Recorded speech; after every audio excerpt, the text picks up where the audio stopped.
L'économie circulaire, c'est un sujet de changement de société. C'est un enjeu de société puisque les ressources s'économisent. Mieux produire, mieux consommer. Moins piller les ressources naturelles. En clair, faire mieux avec moins.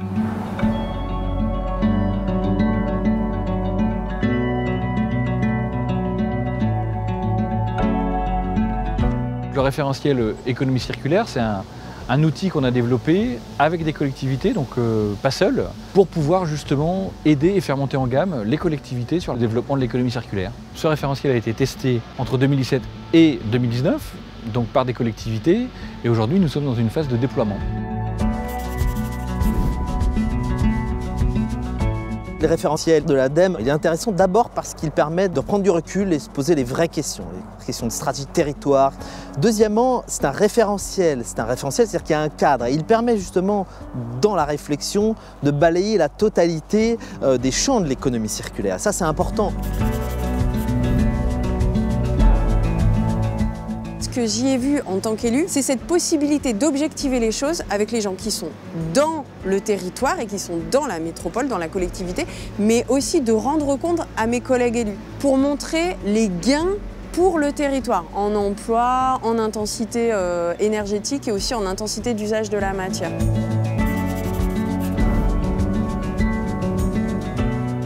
Je dirais que le référentiel est complètement abordable. Il est bien structuré puisqu'il y a plusieurs chapitres. En fonction justement du type de fonctionnement de la collectivité, on fait plus ou moins tous les chapitres. Donc c'est ce qui permet vraiment d'avoir une certaine souplesse et de ne pas tout bouleverser dans des structures qui sont déjà installées.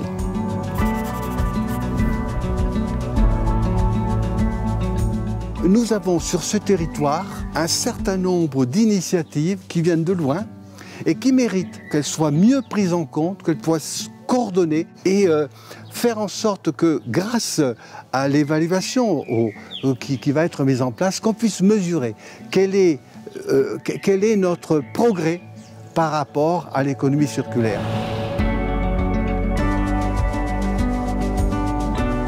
Le référentiel nous a servi à réinterroger notre propre positionnement par rapport à l'économie circulaire. Donc au départ, on se dit, on est très bon. Et puis, le référentiel est créé par une somme d'expériences partout en France, compilée par l'ADEME. Et là, vous vous dites, ah oui, il reste du chemin. C'est un outil au service d'une démarche de territoire. Il permet un peu comme une checklist de voir si on n'a pas oublié un levier essentiel d'action de la collectivité. Et ensuite, ça nous permet de voir si sur chaque axe, est-ce qu'on est bon ou pas bon et où est-ce qu'on doit s'améliorer.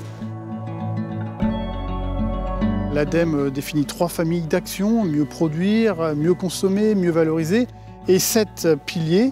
Et ce référentiel conduit les collectivités à s'engager dans chacun de ces piliers-là. Alors ça peut être à des niveaux différents, mais c'est un niveau d'exigence qui fait comprendre ce qu'est l'économie circulaire. Ce référentiel permet de se réinterroger, de remettre l'économie circulaire dans le bon sens. Il y a beaucoup d'actions à mettre en place et pour pouvoir mettre ces actions, le référentiel nous rappelle qu'il faut fonctionner dans un certain ordre. Ça nous accompagne en fait très clairement, ça nous donne les outils pour réussir.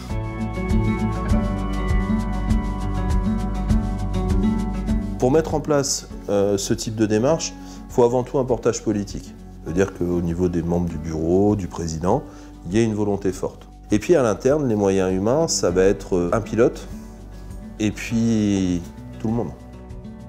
Parce que tous les services sont concernés. C'est un travail en commun, c'est de l'intelligence collective, c'est de la volonté et c'est des moyens financiers, il ne faut pas se le cacher. Il faut savoir et pouvoir travailler ensemble. J'allais dire que si on n'en a pas l'habitude, cet outil peut avoir la vertu d'obliger à travailler avec ses collègues. C'est fondamental pour la réussite d'un plan d'action. Avec le référentiel, avec les collègues, on s'est rendu compte qu'on manquait d'organisation interne autour de l'économie circulaire. Et le référentiel ne nous a pas amené à rajouter une mission à quelqu'un, mais à clairement créer un service, stratégie économie circulaire, à lui doter des compétences et des moyens nécessaires, parce que ça prend une place complète en fait dans l'organisation. Et on sent bien que sans cet outil-là d'organisation, on n'arrivera pas à aller au bout des choses. Et ça, c'est le référentiel qui nous a permis d'y voir clair. En fait, la façon dont nous, on va utiliser cet outil, ce référentiel, ça va être comme un outil d'audit permanent pour voir au bout d'1 an, 2 ans, de là où on en est, est-ce que les points où on n'était pas bon, on s'est amélioré, et est-ce que les points où on était déjà bon, on a bien réussi à conforter nos positions. Un dispositif de ce type, il permet de remettre tous les acteurs autour de la table, les élus, les techniciens, les citoyens, les entreprises. Il faut utiliser les outils que propose l'ADEME parce qu'ils permettent de gagner 6 mois à 1 an.